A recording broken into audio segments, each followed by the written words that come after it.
इस वक्त की बड़ी खबर मैं आपको यहां पर बता दूं कि देश की वित्त मंत्री निर्मला सीतारमण अपना अंतरिम बजट पेश कर रही। इस दौरान उन्होंने सबसे पहले तो सबका साथ और सबके विकास के साथ में अपना स्पीच शुरू की। उन्होंने कहा था हमारा जो ध्येय है, हमारा जो लक्ष्य है, वो हर वर्ग सभी को एक साथ लेकर के आगे विकास की ओर बढ़ने का है। जैसे ही उनकी स्पीच तकरीबन 30 मिनट की हुई, उसी दौरान उन्होंने लक्षद्वीप के विकास की बात कर दी है। और यह एक अहम खबर मैं आपको बता रहा हूं क्योंकि लक्षद्वीप जनवरी के शुरुआती दिनों से एक ट्रेंड में बना हुआ था और जिस तरह से हमारा पड़ोसी देश मालदीव भारत को लगातार आंख दिखाता रहा है, और अब जो है अंतरिम बजट में लक्षद्वीप के लिए खास योजना यहां पर सरकार लेके आ रही है। वहां पे इंफ्रास्ट्रक्चर को मजबूत किया जाएगा, यानी कि वहां पर अब सैलानियों के लिए चीजें आसान हो जाएंगी क्योंकि लक्षद्वीप बेहद खूबसूरत भारत का हिस्सा है जो कि मालदीव से सटा हुआ है, मालदीव के जैसा ही है। लेकिन भारत के लोग अपने वेकेशंस हो या अधिकतर जो सेलिब्रिटीज है मालदीव को लेकर बड़ी तमाम तस्वीरें पोस्ट करते थे और मालदीव जाते थे। लेकिन अब जो है वो पीएम नरेंद्र मोदी लक्षद्वीप पहुंचे और उन्होंने वहां से अपनी तस्वीरें शेयर की और उन्होंने कहा कि यहां पर यह वास्तव में भारत का द्वीप बहुत ही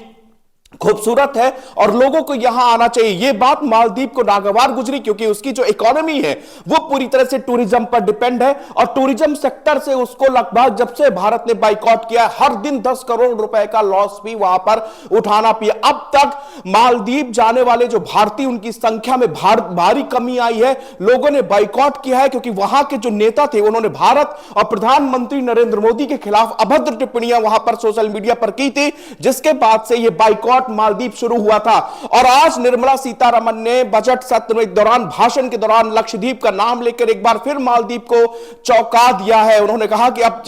मालदीव में जिस तरह से लक्षद्वीप का विकास है उसको आगे बढ़ाया जाएगा, वहां पर इंफ्रास्ट्रक्चर को मजबूत बनाया जाएगा, उसको सैलानियों के लिए भी अच्छी तरह से तैयार किया जाएगा। यानी कि लक्षद्वीप जाने में अभी बहुत सारी समस्याएं हैं, लोगों को पहले से उसकी परमिशन लेनी पड़ती है।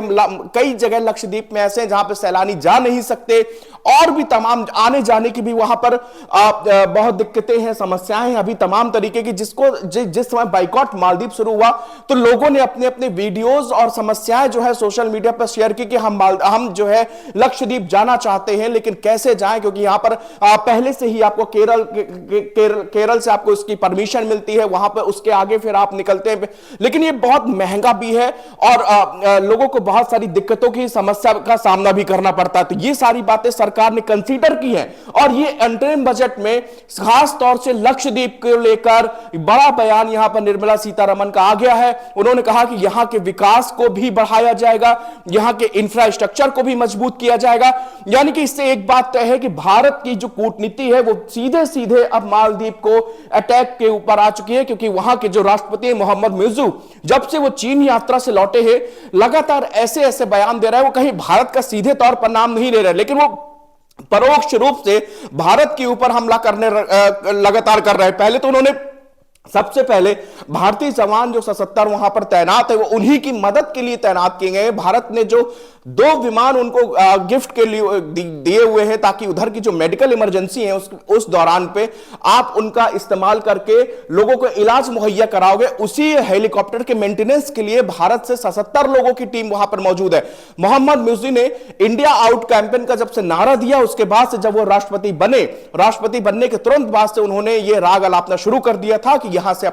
भारत अपनी सेना के इन जवानों को यहां से बुला ले। लेकिन इसके बाद से फिर उन्होंने 15 मार्च तक का अल्टीमेटम दिया। चीन से जब वो भारत लौटते हैं तो उन्होंने कहा था कि किसी एक देश पर डिपेंडेंसी हमको कम करेंगे, यानी कि जो भारत से चीजें, दवाइयां हैं और तमाम तरीके जो आयात निर्यात वाले का सिस्टम है इसको ब्रेक डाउन करने का काम मोहम्मद मुइज्जू ने किया है। हालांकि कई बार वो इस मौके पर यह जरूर कहते आए कि भारत के साथ हमारा रिश्ता पुराना है, हमारा दशकों पुराना रिश्ता है, लेकिन पीठ पीछे वो चीन के साथ में ऐसा गठबंधन और चीन प्रो सरकार, ये पहले से कहा जाता है कि मुइज्जू जो है वो चीन की तरफ ज्यादा झुकाव रखते हैं और इसी कारण अब भारत के साथ में वो कई संबंधों को खत्म करने के कगार पर भी आ गए। लेकिन अब बजट, अगर ये मालदीव के मोहम्मद मुइज्जू ये बजट सुनेंगे या निर्मला सीतारमण का जिस तरह उन्होंने कहा कि लक्षद्वीप